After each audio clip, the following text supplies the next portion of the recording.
Subscribers dear students, आज की इस नई वीडियो के साथ मैं हूं Mohammad Nawaz Waraich political scientist. Dear students, हमारा आज का टॉपिक है टर्म्स यूज्ड इन पार्लियामेंट। तो आज की इस वीडियो के अंदर जो है हमने उन चंद टर्म्स का इंतखाब किया है जो पार्लियामेंट के अंदर, लेजिस्लेचर के अंदर जो है जब उसका सेशन हो रहा होता है, जब उसकी प्रोसीडिंग्स हो रही होती हैं तो उसके दौरान जो है गाए बगाए उन टर्म्स का इस्तेमाल होता है। तो आइए हम इस वीडियो का बाकायदा तौर पे आगाज़ करते हैं। आप देख रखे हैं हमारा YouTube channel political science with Nawaz Waraich.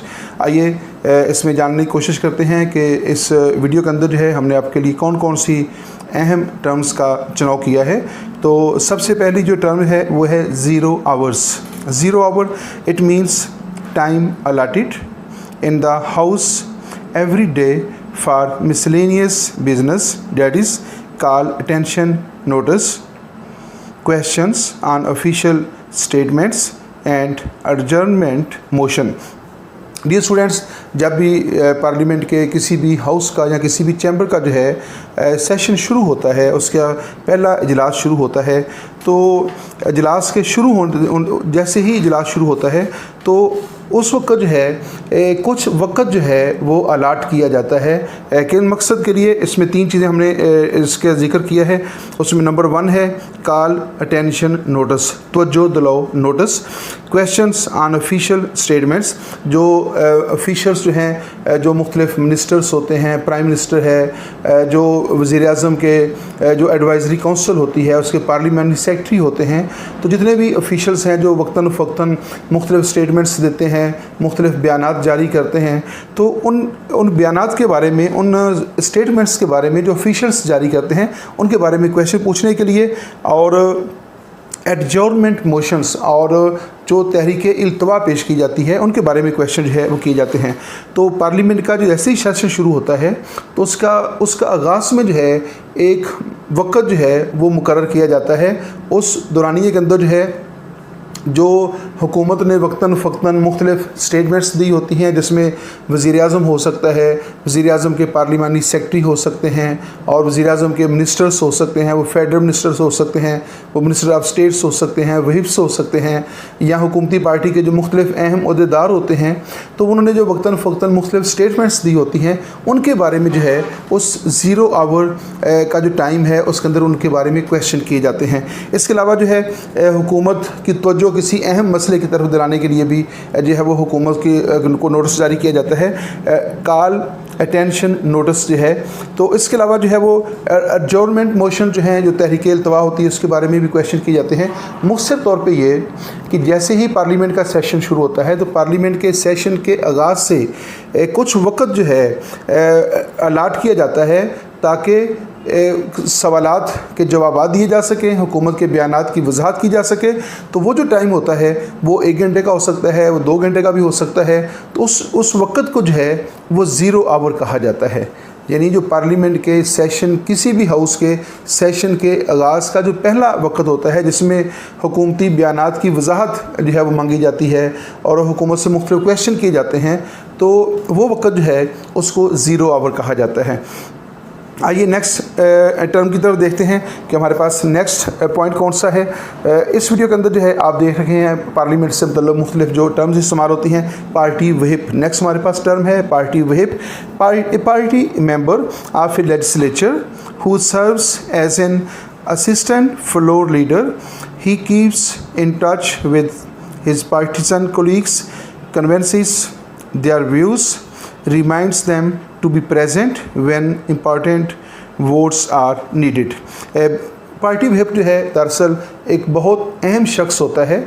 Party व्हिप्स हैं, हर पार्टी के पार्टी व्हिप्स होते हैं। जो हुकूमती पार्टी होती है उसने भी अपने व्हिप्स मुकर्रर किए होते हैं, और जो अपोजिशन जो होती है उसने भी अपने व्हिप्स मुकर्रर किए होते हैं।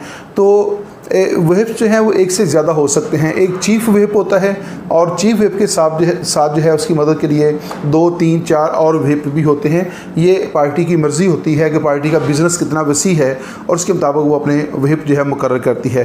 पार्टी व्हिप बेसिकली है क्या? A party member of a legislature who serves an assistant floor leader, जो लीडर ऑफ द हाउस होता है। मसलन अगर हम हुकूमती पार्टी की बात कर रहे हैं तो वज़ीर आज़म जो होता है, जो प्राइम मिनिस्टर होता है, वो लीडर ऑफ द हाउस होता है, वो कैद ईवान होता है। तो उसी की पार्टी से एक बहुत अहम शख्स जो है उसको चीफ व्हिप मुकर्रर किया जाता है, और वो लीडर ऑफ द जो हाउस है, जो फ्लोर लीडर है, उसका असिस्टेंट होता है, उसको सपोर्ट कर रहा होता है।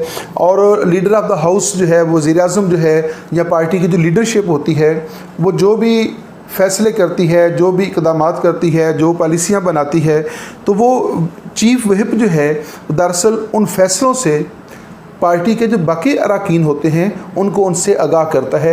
वो डिसिप्लिन मेंटेन करता है, पार्टी पॉलिसियों से, पार्टी के फ़ैसलों से वो दीगर अरकान को आगाह करता है। उन्हें इस बात से भी आगाह करता है कि पार्टी का सेशन जब शुरू होगा तो आपने जो है वो किस किस्म का पार्लियामेंट के अंदर रवैया अख्तियार करना है, आपने जो है वो आपका रिएक्शन क्या होना चाहिए। और जब किसी मामले के ऊपर वोटिंग होना होती है तो पार्टी वह भी ही तमाम अरकान को पाबंद करता है कि वो पार्टी के इजलास में लाजमी तौर पे शरीक हों, और जब वोटिंग हो रही हो तो अपना वोट जो है लाजमी तौर पे जो है वो वोट कास्ट करें। तो मुख्तसर तौर पे ये कि जो पार्टी व्हिप होता है वो लीडर ऑफ द हाउस और पार्टी के जो बाकी कारकुन होते हैं, जो बाकी मेंबर्स होते हैं, उनके दरमियान ये राब्ते का ज़रिया होता है। और ये पार्टी लीडर जो है, जो लीडर ऑफ द हाउस है, उसके फ़ैसलों को, उसकी पॉलिसियों को, उसके इक़दामात को, उसकी अनाउंसमेंट्स को दीगर अरकान तक जो है वो कन्वे करता है।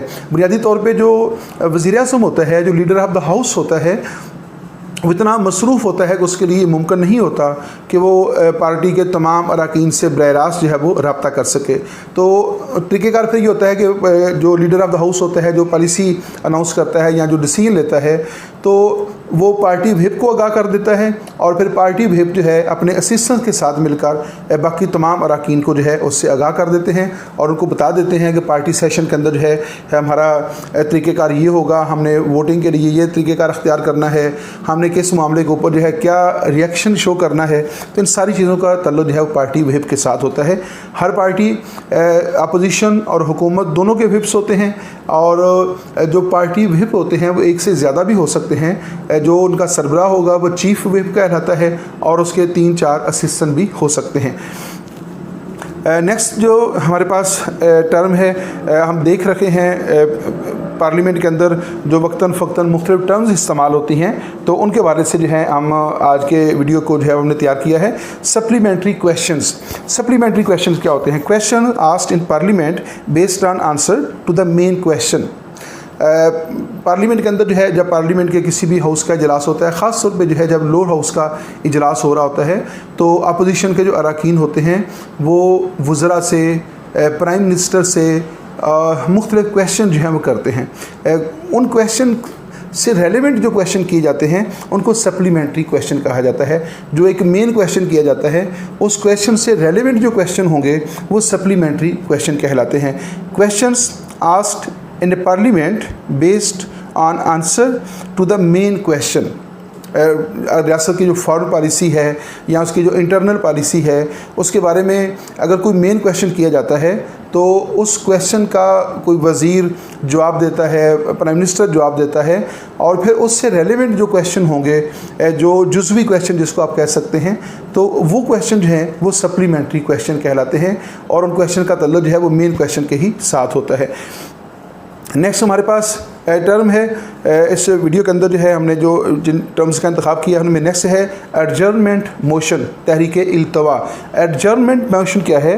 At the end of the question hour in the parliament a motion by a member when it is desired to draw the attention of the executive for the purpose of discussing a definite matter of urgent public importance is known as adjournment motion. दोबारा इसको देखिएगा, adjournment motion क्या है, यानी तहरीक इल्तवा क्या है। तहरीक इल्तवा आम लफ्ज़ हम इस्तेमाल करते हैं, तो तहरीक इल्तवा बेसिकली क्या होता है? तहरीक इल्तवा ये है, मुख्तसर तौर पे मैं आपको बता दूं कि जब पार्लियामेंट का सेशन हो रहा होता है और पार्लियामेंट के अंदर रूटीन की जो है वो प्रोसीडिंग्स चल रही होती हैं, किसी मामले के ऊपर जो है बहस हो रही होती है, रूटीन की सरगर्मियाँ जो है पार्लियामेंट के अंदर जो है जारी होती हैं, तो जब क्वेश्चन आवर, ज़ीरो आवर जो हमने शुरू में जिस टर्म का जिक्र किया था, तो आगाज़ में तो क्वेश्चन आवर होता है, उसमें सवालात जवाब बात किए जाते हैं। उसके बाद जो है जो बाकायदा तौर पे जब बहस शुरू हो जाती है किसी इशू के ऊपर जो है, चाहे वो कोई किसी मसदे के ऊपर हो रही हो, किसी मसदे की मंजूरी के हवाले से बहस हो रही हो, तो जब बाकायदा किसी मामले के ऊपर बहस डिबेट शुरू हो जाती है, तो फिर क्या होता है, पार्लियामेंट का कोई रुकन जो है, अमूमन आप ज़हन में रखिएगा कि जो एडजर्नमेंट मोशन होती है वो अपोजिशन की तरफ से पेश की जाती है। तो जब हुकूमत किसी अहम मामले के ऊपर बहस कर रही होती है, और उस वक्त जो है पार्लियामेंट का कोई रुकन, और ख़ास तौर पे अपोजिशन का कोई रुकन जो है वो तहरीक इल्तवा पेश कर देता है, एडजर्नमेंट मोशन पेश करता है, और वो कहता है कि मुल्क के अंदर जो है ये बहुत अहम हादसा हो गया है, बहुत अहम वाक़या रूनुमा हो गया है, और जिसके ऊपर बहस करना बहुत ज़रूरी है, और अब जो हम रूटीन की कार्रवाई कर रहे हैं, जो रूटीन की बहस हो रही है, इसको यहीं पे रोककर जो है उस अहम वाक़े के ऊपर जो है वो बहस करनी चाहिए। तो जब पार्लियामेंट के अंदर रूटीन की कार्रवाई हो रही हो, तो पार्लियामेंट का कोई शख्स उस दौरान अगर मुल्क के अंदर कोई वाक़या हो जाए, कोई हादसा पेश आ जाए, कोई अहम जो है वो ऐसा मामला हो जाए जिसके ऊपर फौरी तौर पे जो है बहस ज़रूरी हो, और फौरी तौर पे कोई डिसीजन लेना ज़रूरी हो, तो फिर क्या है, अपोजिशन, अमूमन अपोजिशन का रुकन जो है वो एडजर्नमेंट मोशन जो है पेश करता है। इस एडजर्नमेंट मोशन का एक मकसद ये भी होता है कि अगर फ़र्ज़ करें कि पार्लियामेंट के अंदर जो है किसी कानून की मंजूरी के हवाले से बहस हो रही है, और हुकूमत चाहती है कि फ़ौरी तौर पे जो है कानून साजी हो, तो आम तौर पे जो है उस प्रोसीजर को जो है उसमें रुकावट पैदा करने के लिए भी एक मनफी हथकंडे के तौर पे भी अपोजिशन का कोई मेंबर जो है वो एडजर्नमेंट मोशन जो है पेश करता है। एक उसका ये मनफी मकसद भी होता है। दूसरा ये होता है कि वाक़या ही कोई अहम वाक़या हो जाता है, कोई अहम हादसा हो जाता है, और अपोजिशन का कोई मेंबर जो है वो ये एहसास दिलाता है कि ये बेसिकली हुकूमत की ज़िम्मेदारी होती है कि वो इस बात के ऊपर नज़र रखे कि मुल्क में क्या हो रहा है, और हुकूमत जो है उसकी तवज्जो इसके ऊपर नहीं है, हुकूमत इन चीज़ों को कोई अहमियत नहीं देती, जबकि इस वाक़े या इस हादसे के अंदर जो है इतनी जानों का नुकसान हो गया है, इतना माली नुकसान हो गया है, इतना मुआशी नुकसान हो गया है, और हुकूमत जो है उसको अपने पड़ी हुई है, जबकि उसको अवाम के इस नुकसान से उसका कोई तल्लुक़ नहीं है। तो फिर वो एडजर्नमेंट मोशन पेश करके जो है हुकूमत की जो नाअहली है उसको सामने लाने की कोशिश करता है। तो ऐसे मामले के ऊपर जो है जो तहरीक पेश की जाएगी उसको एडजर्नमेंट मोशन जो है वो कहा जाता है। जी, तो डियर स्टूडेंट्स, नेक्स्ट हमारे पास टर्म है no confidence motion. No confidence motion से आप बखूबी तौर पे वाक़िफ़ हो चुके होंगे। ख़ास तौर पे पाकिस्तान के अंदर जो है जो हमारे स्टूडेंट्स हैं, तो वो चूँकि ये हमारा पूरा जो सेशन है गुज़िश्ता 3-4 माह का जो है वो इसी के ऊपर चल गया है। तो नो कॉन्फिडेंस मोशन क्या है? तहरीक अदम एहतमाद। No confidence motion it is a motion moved by the members of the parliament. तो एक बात याद रखिएगा कि जो नो कॉन्फिडेंस मोशन होती है, नंबर 1 ये हुकूमत के ख़िलाफ़ होती है, कैबिनेट के ख़िलाफ़ होती है, प्राइम मिनिस्टर के ख़िलाफ़ होती है, कलेक्टिवली पूरी कैबिनेट के ख़िलाफ़ हो सकती है, या किसी एक मिनिस्टर के ख़िलाफ़ भी हो सकती है, या किसी प्राइम मिनिस्टर के ख़िलाफ़ भी हो सकती है, स्पीकर और डिप्टी स्पीकर के ख़िलाफ़ भी हो सकती है। तो ये बेसिकली हुकूमत के ख़िलाफ़ होती है। तो जो vote of no confidence motion है इसका तल्लुक़ किसके ख़िलाफ़ है? हुकूमत के ख़िलाफ़ अमूमन पेश होती है, नंबर 1। नंबर 2 क्या है कि ये पार्लियामेंट के अरकान पेश कर सकते हैं। अगर लोअर हाउस के अंदर है तो लोअर हाउस जो है उसके मेंबर्स ही इसके ख़िलाफ़ जो है वो आ सकते हैं। वज़ीर-ए-आज़म का तल्लुक़ चूँकि लोअर हाउस के साथ होता है, और मोस्टली जो मेंबर्स ऑफ द कैबिनेट होते हैं उनका तल्लुक़ भी लोअर हाउस के साथ होता है। तो ये कार्रवाई जो है वो जब हुकूमत के ख़िलाफ़ नो कॉन्फिडेंस मोशन आएगी तो वो लोअर हाउस के अंदर होती है। अगर पाकिस्तान की बात हो रही है तो नेशनल असम्बली है, अगर इंडिया की बात हो रही है तो लोकसभा है, अगर बरतानिया की बात हो रही हो तो फिर हाउस ऑफ कॉमन्स जो है वो उसको ये अथॉरिटी हासिल है कि वो हुकूमत के ख़िलाफ़ जो है वो नो कॉन्फिडेंस मोशन जो है कर सकता है। तो 2 बातें हमने डिस्कस कर ली हैं कि ये हुकूमत के ख़िलाफ़ होगी और इसका तल्लुक़ जो है वो लोअर हाउस के साथ होता है। दोबारा इसको देखिएगा, it is a motion moved by the members of the parliament to express the lack of confidence. इसका मकसद क्या होता है? इसका मकसद ये होता है कि अपोजिशन जो है वो नो कॉन्फिडेंस मूवमेंट लेकर आती है, नो कॉन्फिडेंस मोशन लेकर आती है, और ये कहती है कि हम हुकूमत की कारकर्दगी से मुतमिन नहीं हैं, हम वज़ीर-ए-आज़म की कारकर्दगी से मुतमिन नहीं हैं और हमें वज़ीर-ए-आज़म की कारकर्दगी के ऊपर एतमाद नहीं रहा, तो वो जो है वो जो इल्ज़ाम उसके ऊपर लगाया जाता है वो है लैक ऑफ कॉन्फिडेंस का, कि हम वज़ीर-ए-आज़म के ऊपर अब एतमाद नहीं करते। वज़ीर-ए-आज़म जिस अंदाज से मुल्क को चला रखा है, ये जो है इससे मुल्क को नुकसान हो रखा है, अवाम को नुकसान हो रखा है, आइन की खिलाफ वर्जी हो रही है, लॉ एंड आर्डर के मसाइल पैदा हो रखे हैं, या जिस मकसद के लिए हुकूमत तश्कील दी गई थी वो मकसद पूरा नहीं हो रहा, तो लिहाजा हम वज़ीर-ए-आज़म के ख़िलाफ़ जो है नो कॉन्फिडेंस मोशन जो है वो लेकर आते हैं। In the government for any person, अब जो कोई भी शख्स जो है हुकूमत के ख़िलाफ़ जो है वो नो कॉन्फिडेंस लेकर आ सकता है, तो अमूमन जो है ये तहरीक जो है ये अपोजिशन की तरफ से जो है वो लेकर आई जाती है। The motion if allowed is debated upon, तो तहरीक अदम एतमाद जो है जब पेश कर दी जाती है तो उसके बाद फिर उसके ऊपर बहस शुरू हो जाती है कि ये वो मामला थे जिसकी वजह से जो है ये नो कॉन्फिडेंस मोशन जो है ये मुतारफ़ जो है करवाई गई है। तो at the conclusion of such A debate, जब ये डिबेट जो है वो मुकम्मल हो जाती है तो फिर क्या होता है, a vote of confidence is sought by the government and if it fails to get the required majority of votes it has to resign. तो दो तीन इसमें मेथड इस्तेमाल हो सकते हैं।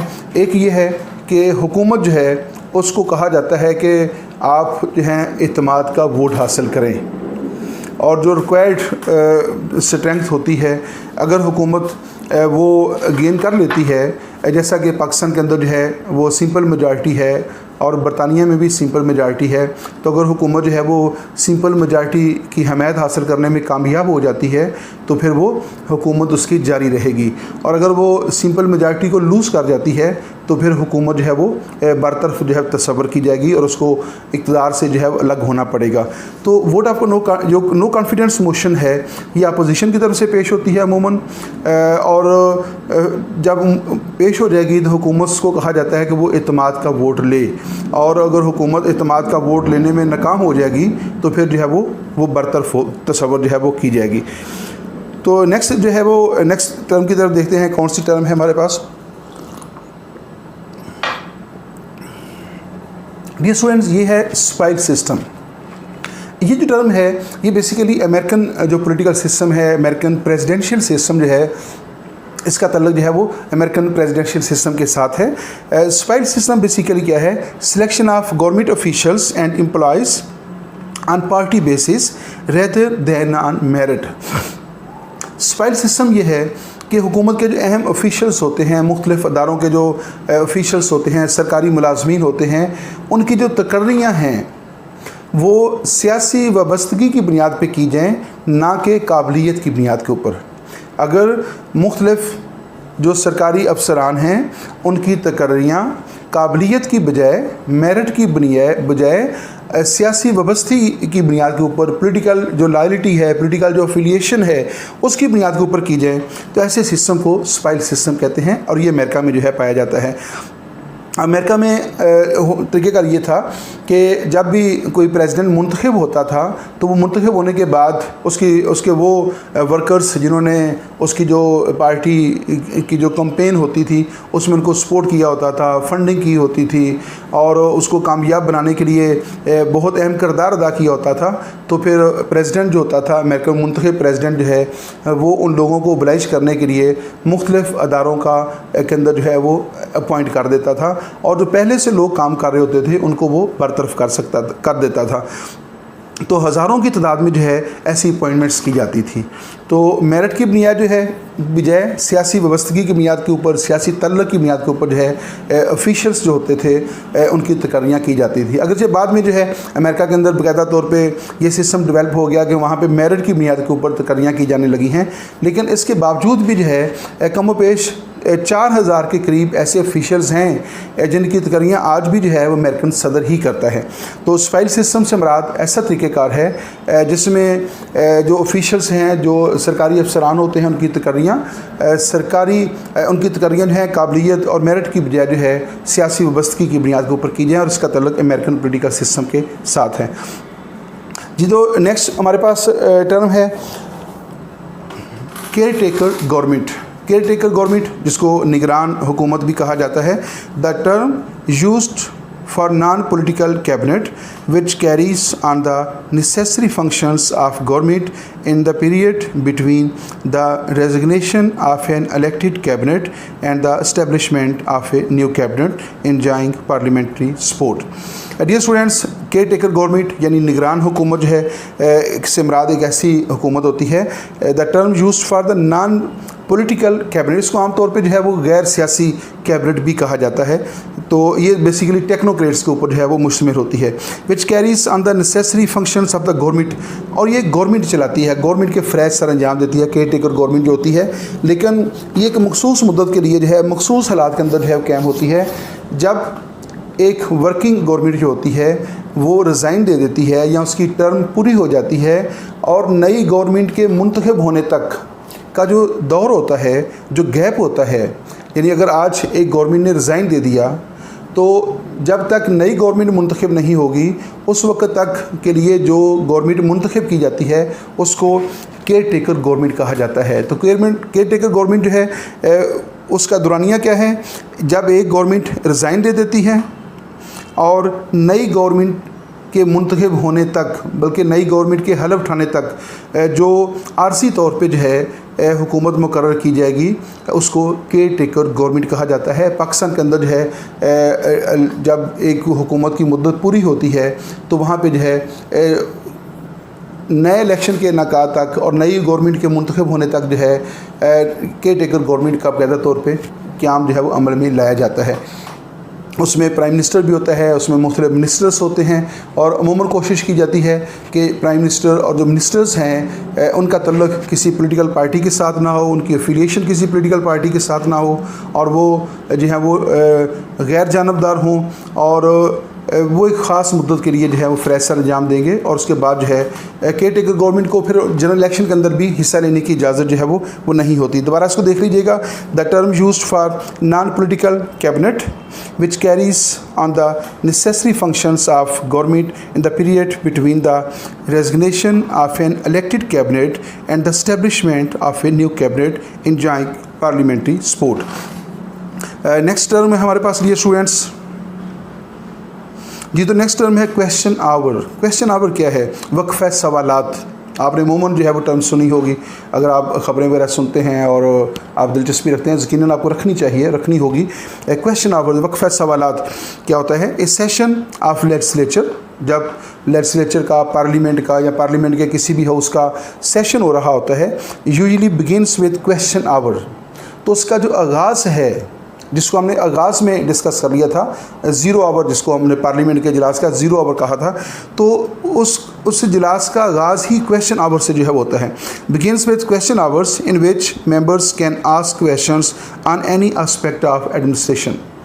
तो क्वेश्चन आवर जो है, जैसे ही पार्लियामेंट का सेशन शुरू होता है तो उसका जो इब्तदाई हिस्सा होता है उसको क्वेश्चन आवर कहते हैं। टाइम उसका फ़िक्स होता है और क्वेश्चन के लिए डिबेट का टाइम भी फ़िक्स होगा, क्वेश्चन आवर्स का भी टाइम फ़िक्स होता है कि 2 घंटे हम इसके ऊपर बात करेंगे, 1 घंटे के लिए बात करेंगे और एक मेंबर जो है उसको कितनी टाइम तक बात करनी है ये भी फ़िक्स हो जाता है। और इस तरह जो है उस वक्फ़े को जो है क्वेश्चन आवर का नाम दिया जाता है, जिसमें वज़ीर आज़म और उसके तमाम वज़रा के मतलब उसकी जो एडमिनिस्ट्रेशन है, उसकी जो कैबिनेट है, उसके बारे में जो है वो क्वेश्चन किए जाते हैं। एग्जीक्यूटिव से मतलब कोई भी क्वेश्चन जो है पार्लियामेंट के अरकान पूछते हैं और पार्लियामेंट्री सिस्टम के अंदर जो है तमाम वज़रा जो हैं वो उन क्वेश्चन का जवाब देने के पाबंद होते हैं, क्योंकि यहाँ पे कलेक्टिव रिस्पॉन्सिबिलिटी जो है पाई जाती है। कलेक्टिव रिस्पॉन्सिबिलिटी के असूल के तहत जो है अगर वज़ीर दिफा ने कोई काम किया है तो उससे मतलब जो है क्वेश्चन जो है वो वज़ीर तालीम से भी हो सकता है। वज़ीर तालीम ने अगर कोई पॉलिसी बनाई है, कोई उसने डिसीजन लिया है, तो वज़ीर तालीम के उस मामले के मतलब जो क्वेश्चन है वो इंटीरियर मिनिस्टर से भी हो सकता है, वो प्राइम मिनिस्टर से भी हो सकता है, क्योंकि पार्लियामेंट्री सिस्टम के अंदर जो है तमाम फैसले कलेक्टिवली होते हैं और इसलिए हर जो वज़ीर जो भी पॉलिसी बनाएगा, जो भी डिसीजन लेगा, तमाम वज़रा जो हैं उसके सिलसिले में जवाबदेह होते हैं। तो इस सिलसिले में जो है अगर कोई वज़ीर ये कहता है कि मैं, चूँकि मेरे रेलिवेंट ये क्वेश्चन नहीं है ये वज़ीर दिफा से मुतल्लिक़ क्वेश्चन है और मैं इसका जवाब दे नहीं हो तो इसको उसकी नाअहली जो है हुकूमत की ख्याल किया जाता है। तो इसका मतलब ये होता है कि हुकूमत के जो मेंबर्स हैं, जो कैबिनेट मेंबर्स, उनके दरमियान कोई कोऑर्डिनेशन नहीं है, कोई रिलेशनशिप नहीं है और इसको उसकी नाअहली और नलायकी जो है ख्याल किया जाएगा। क्योंकि पार्लियामेंट्री सिस्टम के अंदर जो है तमाम कैबिनेट जो है वो एक टीम की तरह चलती है, कोऑर्डिनेशन के साथ चलती है और उनके दरमियान बड़ी रिलेशनशिप पाई जाती है और जो आइडियाज़ हैं वो एक साथ चीज़ों को जो है वो लेकर चलते हैं। इसलिए कोई भी वज़ीर जो है वो ये नहीं कह सकता कि इसके मुतल्लिक़ का मैं जवाबदेह नहीं हूँ। तमाम वज़रा जो हैं हुकूमती कारकर्दगी से मुतल्लिक़ जवाबदेह होते हैं और किसी भी वज़ीर से कोई भी क्वेश्चन जो है वो क्वेश्चन आवर्स के दरमियान पूछा जा सकता है। सॉरी डियर स्टूडेंट्स, नेक्स्ट है नॉन पार्टीज़न इलेक्शंस। नॉन पार्टीज़न इलेक्शन अमूमन जहाँ पे डेमोक्रेसी होती है वहाँ पे सियासी जमातें जो है इलेक्शन में हिस्सा लेती हैं, लेकिन बात का ये होता है कि सियासी जमातों के बगैर भी इलेक्शन जो है वो कंडक्ट किए जाते हैं। ऐसे इलेक्शन जिसमें सियासी जमातें हिस्सा नहीं लेती और कोई भी जो उम्मीदवार है, जो कैंडिडेट है, वो किसी सियासी जमात के प्लेटफार्म से, किसी सियासी जमात के फ्लैग से, किसी सियासी जमात का जो सिंबल होता है या किसी सियासी जमात का जो मैनिफेस्टो होता है उसके नाम से जो है वो इलेक्शन में हिस्सा नहीं ले सकता। वो इंडिविजुअली जो है वो अपनी कैपेसिटी में जो है इलेक्शन में हिस्सा लेता है। तो ऐसे इलेक्शंस जिसमें किसी भी मेंबर को जो है, किसी भी उम्मीदवार को जो है पार्टी स्लोगन इस्तेमाल करने की इजाज़त ना हो, पार्टी नेम इस्तेमाल करने की इजाज़त ना हो, पार्टी सिंबल जो है जैसा मुख्तलिफ सियासी जमातों के इंतखाबी निशानात होते हैं वो भी इस्तेमाल करने की इजाज़त ना हो, तो ऐसे इलेक्शन को नॉन पार्टीज़न इलेक्शन कहा जाता है। Election wherein party affiliation of candidates do not appear on the ballot. और वो जो बैलेट पेपर होता है, आप देखते हैं कि जो बैलेट पेपर इशू होता है तो उसके ऊपर मुतल्लिका सियासी जमात का नाम भी लिखा होता है। ये पीपल्स पार्टी का उम्मीदवार है। इंतखाबी निशान होते हैं और इंतखाबी निशान पूरी पार्टी को एक ही अलाट होता है।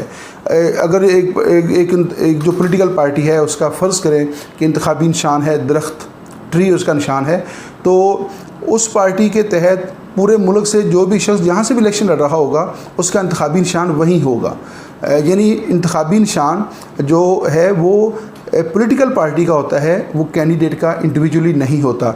लेकिन अगर नॉन पार्टीज़न इलेक्शन होंगे तो फिर हर उम्मीदवार जो है उसका इंतखाबी निशान इंडिविजुअली होगा, उसका पार्टी के साथ कोई तल्लुक़ नहीं होता। तो an election wherein party affiliation of candidates do not appear on the ballot. तो बैलेट पेपर के ऊपर है उसकी कोई सियासी जमात जो है ना सियासी स्लोगन होता है, ना सियासी सिंबल होता है, ना उसका पॉलिटिकल पार्टी का फ्लैग होगा।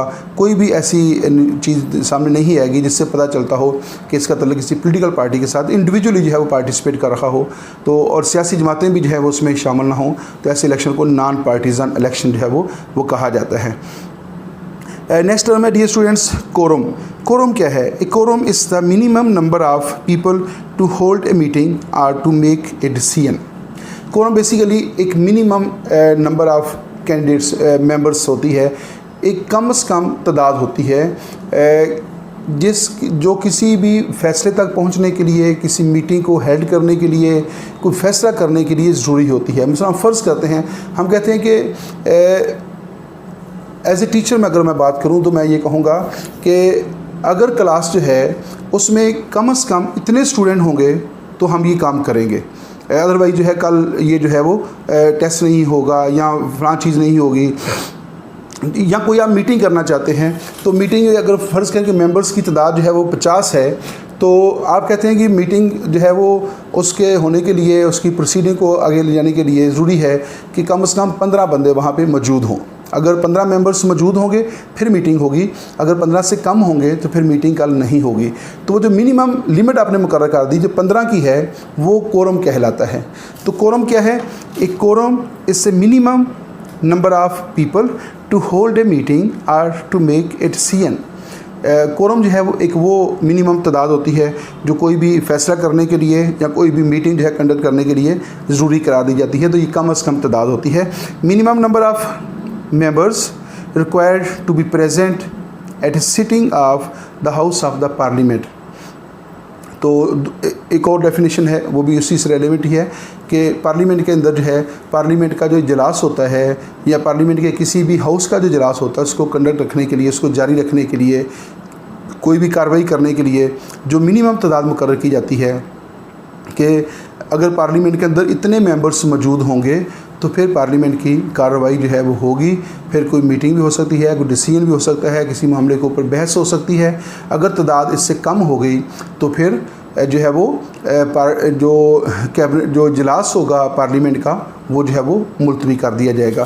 तो इस वक्त पाकिस्तान की जो नेशनल असम्बली है उसका जो कोरम है वो 85 मेंबर्स के ऊपर मुश्तमिल है, 1/4 मेंबर्स जो है वो मुश्तमिल है। जो बरतानवी पार्लियामेंट है उसका जो लोअर हाउस है उसका कोरम 40 अरकान पर मुश्तमिल है।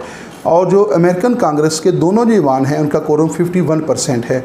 दिलचस्प बात यह है कि अमेरिकन जो बरतानवी पार्लियामेंट का जो अपर हाउस है, जो हाउस ऑफ लॉर्ड्स है, उसका कोरम सिर्फ 3 अरकान पर मुश्तमिल है।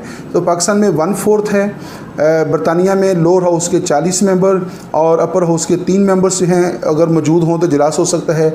और अमेरिका के अंदर जो है 51% है, जो कि बहुत ज़्यादा है और ये ज़्यादा कोरम का होना बहुत अच्छी बात है।